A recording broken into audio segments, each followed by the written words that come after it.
Alam mo na yun! One time, big time! Ma'am, alam niyo po ba na si Mrs. Torres magiging lola na? Ha? Kaedad ko lang yun ah. Nabuntis po yung panganay niya, si Girlie. Mukhang bagets pa si Mrs. Torres, no? Pero magkakaapon na. Oo nga. Uy, gabi na, chismis pa rin na atupang mo, ha? Hindi po, sir. Hindi po chismis. Balita. Aba, kalat na kalat po na dito yun sa atin eh. Ayoko pa maging lola. Magiging lola ka na, ma'am? Hindi. Ay, sino po bang buntis? Anong buntis? Walang buntis. Yan nagagawa ng chismis sa inyo eh. Doon na kayo, maganda mo na kayo ng lamesa. Ano, epekto ng chismis sa inyo? Ganon.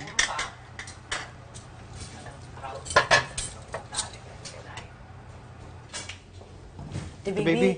Shhh! Eto naman, papaapekto sa mga bali-balitang ganyan. Ano ka ba, hindi porke nangyari sa ibang tao, mangyayari sa anak mo. Ba't naman hindi ako mag-aalala? Yung anak mo, meron mga pinanonood dyan sa internet na kung ano-ano. May girlfriend din. Ano kasunod nun? Ano pa? Eh di magiging lola ka na. Kakatulong eh. Kausapin mo si Chito. Kakausapin na naman. Hindi ba pwedeng magtiwala ka na lang doon sa anak mo? Pitoy. Oo na. Sige na, kakausapin na. Pero may pagagawa rin ako sa'yo, ha? Ano?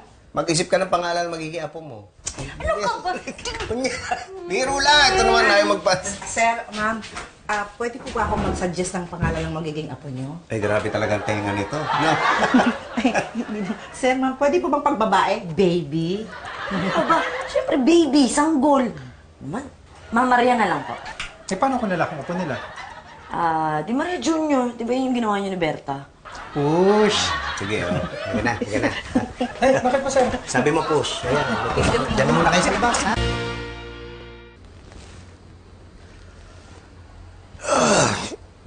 Oy. Tulog ka ba? Hindi. Kasi iniisip ko talaga si Chito eh. Paano kung talagang magkaapo na nga tayo? Ito naman, huwag ka na mag-alala. At yan, nakaisip na nga si na maripapangalan sa apo natin, di ba? Ang aga-aga pinapainit mo ulo ko. Hindi, ikaw naman kasi, huwag mong pangunahan yung mga pangyayari. Wala pa nga nangyayari, nag-aalala ka na kaagad. Sigurado ka bang walang nangyayari kina Chito at Nikki?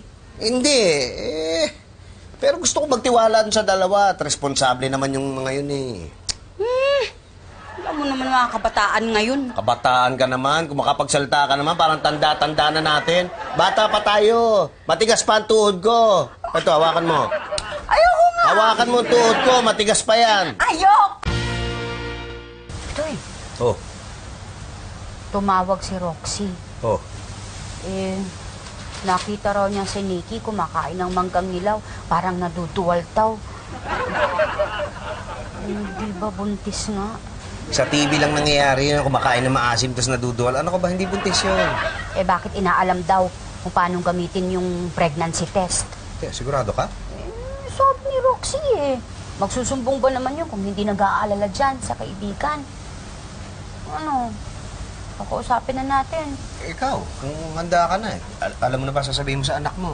Oo. Mamaya, mapupuing-puing ka na naman kung saan ka na naman pupunta, ha? Hindi. Chito! Halika nga muna. Nay. Hindi po yan. Kakausapin ka ng tatay mo. Teka, bakit ako lang? Usapang lalaki to, ha? Kayong mag-usap. Pagawa ko merienda. Ito talaga unahin pa pagkain. Ito Oo, una.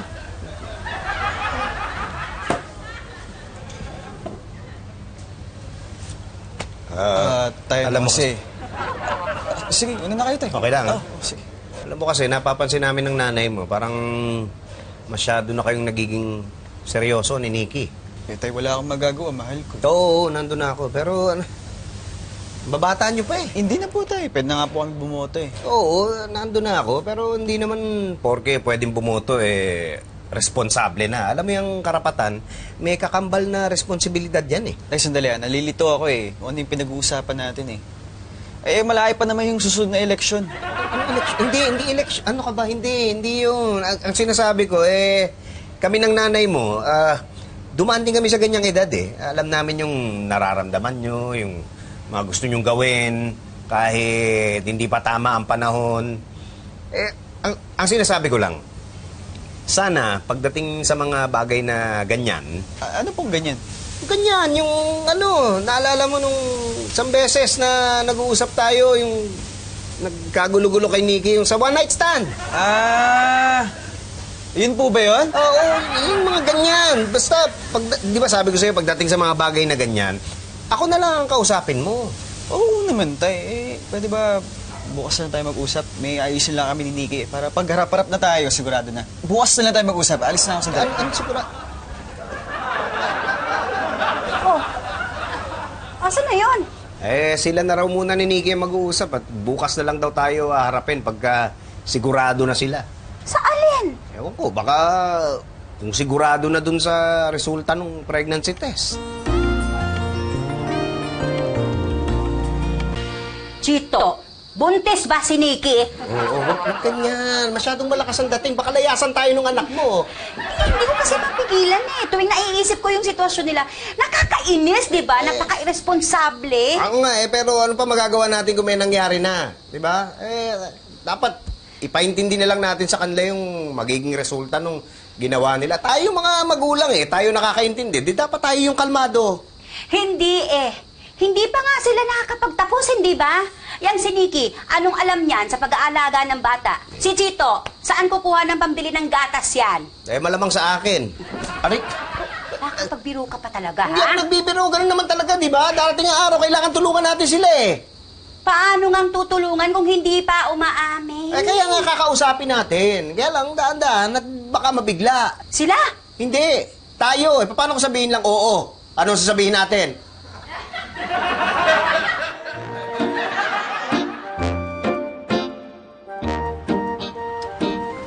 Tay. Si Nikki.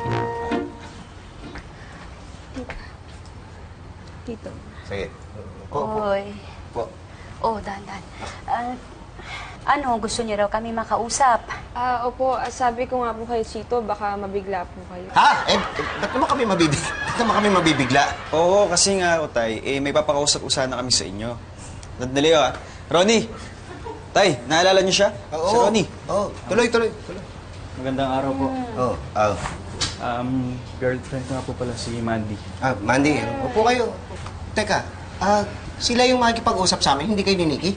Oo, magpapatulong mo sila sa inyo. Kasi may problema ko kami.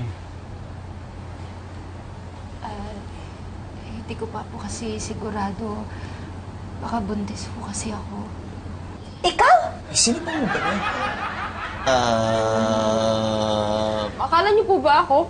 Bakit, di ba ikaw? Hindi po. Ako po. Mabuti naman. Hindi, mabuti naman. At lumapit kayo sa amin para masabi namin sa inyo kung anong magandang gawin. Ano ba magandang gawin?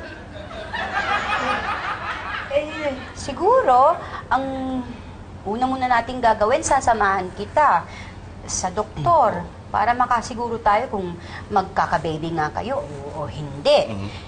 Ngayon, kung talagang magkaka-baby nga kayo, kailangang handa kayong kausapin ang mga magulang nyo. Po? Ako, baka magalit ho sila. Baka nga, hindi malayo. Pero ganun talaga Kailangan kausapin sila para malaman nila kung anong magiging desisyon nyo sakaling magkaka-baby. Kung hindi naman, kung wala, di wala namang problema. Kaya lang, mag-iingat na lang uli kayo sa susunod, ha? At ikaw naman, Chito. Nay, ba't naman to sa akin? Dapat sinabi mo kaagad sa amin na sila Ronnie ang gusto makipag-usap sa amin. Hindi kaya ako nakatulog. Nangangayayat na ako. Parang hindi naman.